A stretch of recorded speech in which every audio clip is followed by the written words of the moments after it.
Bekerja di warung kopi itu dia mengamati setiap orang dari setiap pesanannya. Contohnya ketika orang memesan kopi yang pahit tidak pakai gula sama sekali, dia menganggap bahwa orang itu yang sedang merasakan pahitnya kehidupan. Jadi ada 10 karakteristik manusia dari jenis pesanan kopi.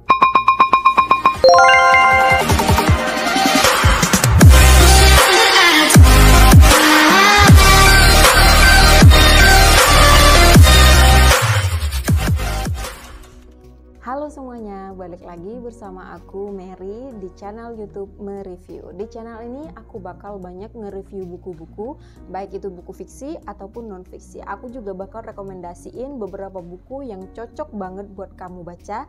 Jadi pastikan dulu kamu udah subscribe channel YouTube ini dan jangan lupa klik tombol notifikasinya supaya kamu bisa update terus review novel terbaru dari aku. Oke, kali ini aku mau nge-review sebuah novel. Novelnya itu ini.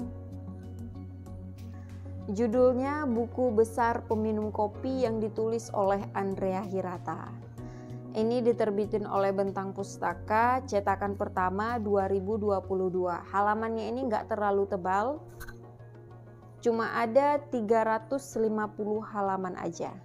Dan buku Besar Peminum Kopi ini itu novel ketiga trilogi Laskar Pelangi.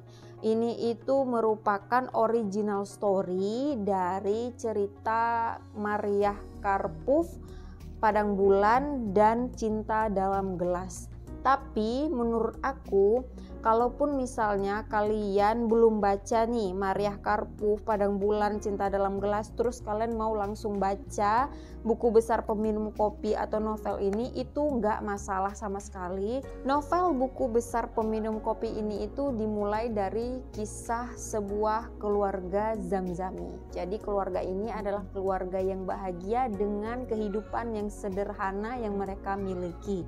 Zamzami ini memiliki 3 orang anak dan 1 orang istri. Suatu hari Zamzami ini ingin sekali memberikan hadiah berupa sepeda kepada istrinya. Dia menginginkan hadiah sebuah sepeda itu bukan tanpa sebab, tapi dia ingin memberikan sepeda kepada istrinya agar ketika nanti ada pasar malam, mereka itu bisa satu keluarga, satu rombongan berangkat ke pasar malam. Karena mereka hanya memiliki 2 sepeda itu tidak bisa menampung semua anggota keluarganya. Jadi dia pengen ada 1 sepeda lagi supaya semua anggota keluarganya itu bisa ikut serta menikmati pasar malam. Setelah Zamzami itu berhasil memberikan sebuah hadiah sepeda kepada istrinya, nasib buruk menimpa mereka. Zamzami tertimbun oleh pasir ketika dia mendulang timah. Jadi Zamzami ini adalah seorang pendulang timah. Dia tertimbun pasir dan nyawanya tidak bisa diselamatkan. Hingga akhirnya anak pertamanya yaitu Nong Mariah, seorang perempuan, harus menggantikan posisi ayahnya menjadi seorang pendulang timah. Jadi Nong Mariah ini mencetak sebuah sejarah di Desa Ketumbi itu bahwa perempuan pertama pendulang timah, si Nong Mariah.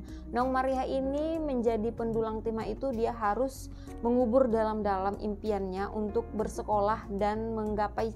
Jadi dia harus menekan semua cita-citanya itu untuk menjadi pengganti ayahnya, menjadi tulang punggung dari keluarganya.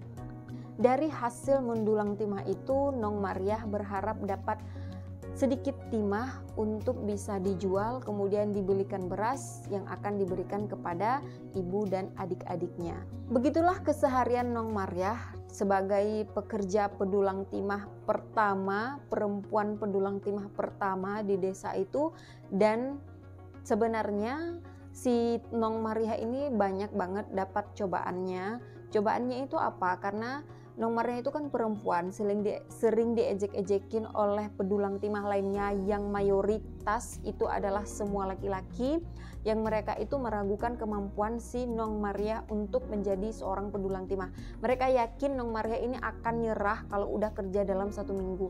Tapi nyatanya ternyata Nong Mariah tetap bertahan untuk menjadi seorang pendulang timah. Nah, itu tadi adalah sedikit cuplikan dari kisah Nong Maria. Kemudian nanti kita bakal dibawa oleh Andrea Hirata ini dengan kisah yang lain, yaitu cerita seorang Ikaludin. Yang Ikaludin ini diceritakan adalah seorang sarjana Master of Science di luar negeri sana, dan ketika dia sudah lulus dari masternya, dia pulang kampung, tepatnya itu dia langsung balik ke Jakarta untuk mencari sebuah pekerjaan. Namun naas, ketika di Jakarta, ketika dia sedang mencari pekerjaan, malah si Ikaludin ini tidak diterima oleh tempat dia bekerja, karena pada saat itu ekonomi Indonesia itu sedang menurun, ekonomi Indonesia itu sedang rendah. Jadi Ikaludin ini dijanjikan oleh tempat dia melamar bekerja itu akan diterima setelah ekonomi itu stabil atau setelah ekonomi kita itu membaik gitu. Jadi ketika Ikaludin itu di Jakarta, dia kan habis nih tabungannya karena dia tidak punya pekerjaan dan uangnya habis-habis terus kan. Akhirnya mau tidak mau dia kembali ke kampung halamannya, yaitu di Belitung atau di Desa Ketumbi.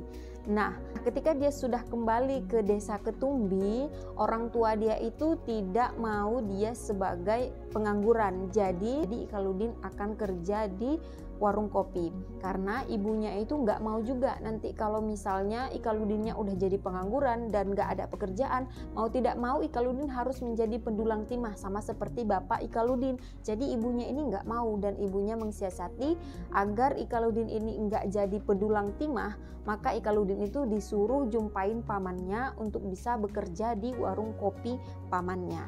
Nah, di warung kopi pamannya itulah akan jumpa Nong Maria dengan Ikaludin. Di warung kopi itulah akan dimulainya kisah peminum kopi dan pemain catur. Kemudian setelah di awal cerita itu kita diceritakan tentang Zamzami dan anaknya Nong Maria, kemudian dilanjutkan cerita Ikaludin. Selanjutnya cerita intinya itu di dalam ini adalah perjuangan si Nong Maria itu menjadi seorang pemain catur.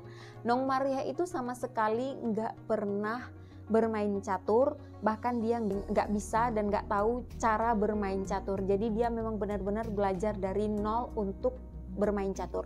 Nah, Nong Maria ini juga punya alasan kenapa dia ingin belajar bermain catur. Ternyata dia ingin mengalahkan master pemain catur yang selalu menang setiap tahunnya di desa mereka. Jadi di desa mereka itu setiap tanggal 17-an Agustus atau tanggal kemerdekaan, mereka itu bakal mengadakan sebuah perlombaan catur.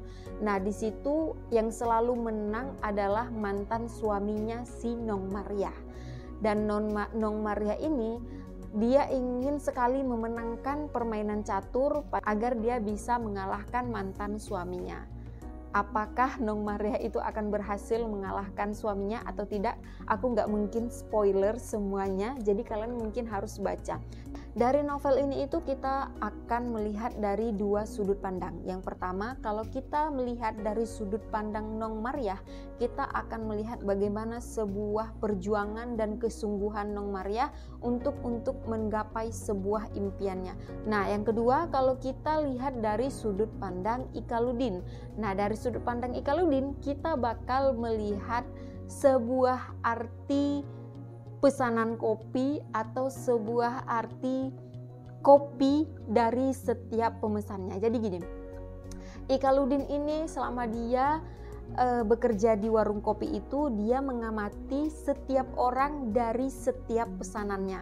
Contohnya, ketika orang memesan kopi yang pahit, tidak pakai gula sama sekali, dia menganggap bahwa orang itu yang sedang merasakan pahitnya kehidupan. Jadi ada 10 karakteristik manusia dari jenis pesanan kopinya. Kalian harus baca ini supaya kalian bisa lihat dari sudut pandang Ikaludin bagaimana karakteristik manusia dari sebuah pesanan kopi mereka. Sebenarnya Andrea Hirata ini selalu menuliskan hal-hal yang bisa membuat pembacanya itu menjadi lebih paham ya menurut aku. Contohnya ini seperti novel Andrea Hirata yang berjudul Brianna dan Bottom Wise, kalian bisa dengerin reviewnya di sini.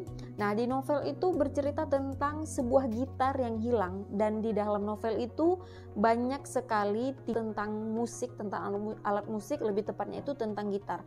Nah, di situ bakal kita temuin kode-kode atau kunci-kunci dari gitar. Aku sebagai orang yang tidak bisa bermain gitar, tapi aku bisa menikmati musik di dalam buku Brianna dan Bottom Voice atau buku novel tentang gitar itu. Begitu juga dengan novel Buku Besar Peminum Kopi ini, walaupun aku itu bukan pemain catur, tapi aku bisa menikmati permainan catur dari Nong Maria, dan aku bisa menikmati aroma kopi dan kenikmatan yang dirasakan oleh penikmat kopi yang ada di dalam buku ini.